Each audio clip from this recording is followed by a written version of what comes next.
क्या आप जानते हैं भगवान विष्णु को राम अवतार क्यों लेना पड़ा? इसके पीछे के छुपे हुए 2 शाप और 2 वरदानों के बारे में यदि नहीं मालूम तो हम आपको इस वीडियो में इसके बारे में जानकारी उपलब्ध कराने वाले हैं।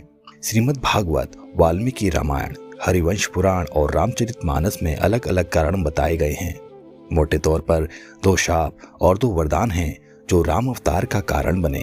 पहला शाप जय विजय को सनकादिक ऋषियों ने दिया था।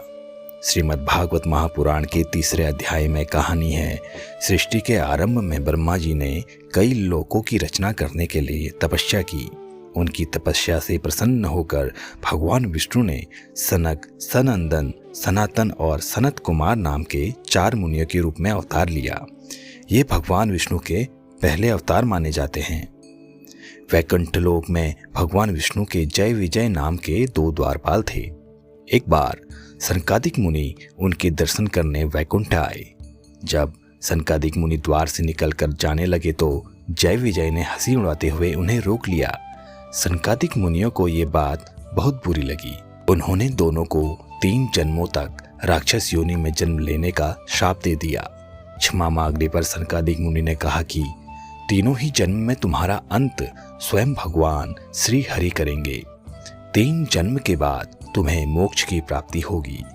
पहले जन्म में जय विजय ने हिरण्यकश्यपु व हिरण्याक्ष के रूप में जन्म लिया। भगवान विष्णु ने वराह अवतार लेकर हिरण्याक्ष तथा नरसिंह अवतार लेकर हिरण्यकश्यपु को मारा।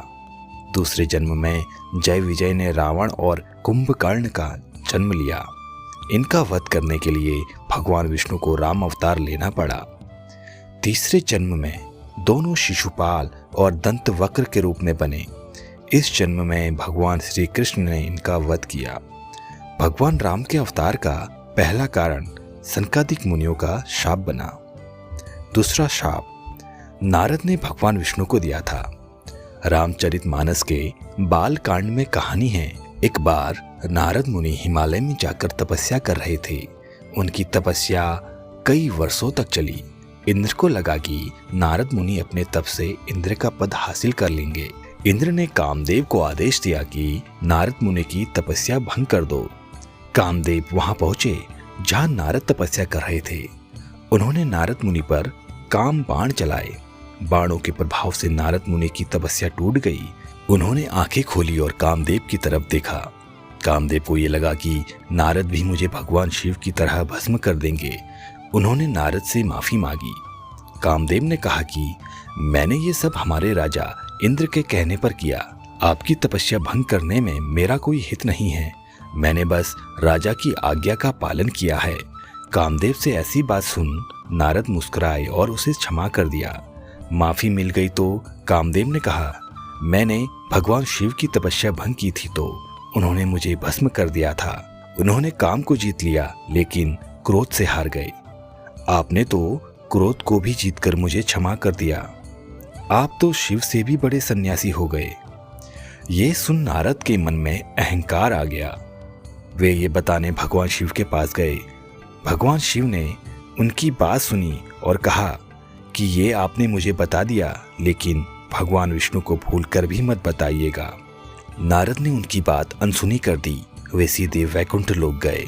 यही बात उन्होंने भगवान विष्णु को बताई। भगवान विष्णु समझ गए कि नारद को अहंकार हो गया है, उनका अहंकार मिटाना होगा।